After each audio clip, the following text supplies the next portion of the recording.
Nick posed as a blind pianist to perform at a wealthy man's home. No sooner had he sat down than he spotted a corpse on the floor. Thinking fast, he pretended he needed to use the bathroom, hoping to secretly call the police. But when he closed the bathroom door behind him, he found a burly man hiding inside with a gun. To avoid raising suspicion, Nick had no choice but to force himself to pee a little. On his way back, he finally got a clear look at the victim's face. It was the wealthy man who had hired him for the performance. To maintain his cover as a blind person, Nick had to keep his cool and continue playing the piano while the killers cleaned up the scene. Little did they know, Nick was watching their every move. They stuffed the body into a suitcase and removed the man's watch and ring. Then Anna had Jeff change into the wealthy man's clothes and ring the doorbell from outside. As the doorbell chimed, Anna played a recording of the wealthy man's voice near Nick's ear, trying to make him believe the man had just left the house and wasn't dead inside. After Jeff successfully left, Anna found an excuse to dismiss Nick. Once outside, Nick sat on the street,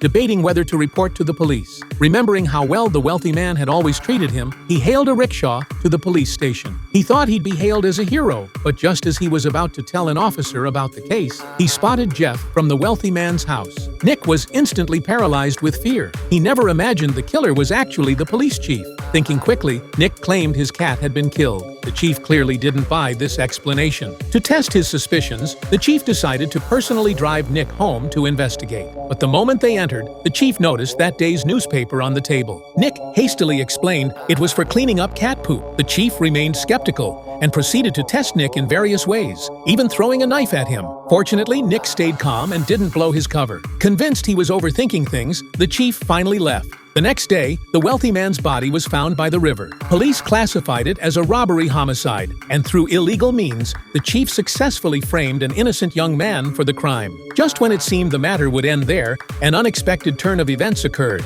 At the wealthy man's funeral, as Anna was describing what happened on the day of the murder, an elderly woman felt something was off. The old lady was the wealthy man's neighbor. She told the officers that on the day of the murder, a burly man had entered the wealthy man's house before he returned home. And after the wealthy man arrived, that man never came out. This completely contradicted Anna's story. After hearing the old lady's account, the officer turned to question Anna. But Anna explained that the old lady was too old and had mistaken a delivery person for the burly man. The officer didn't pursue it further. Unexpectedly, at dawn the next day, Anna knocked on the old lady's door. Meanwhile, Nick, invited by the wealthy man's daughter for a private lesson, was heading to the mansion. The moment the elevator doors opened, a bone-chilling scene appeared before his eyes. The name of this movie is Andhadhun.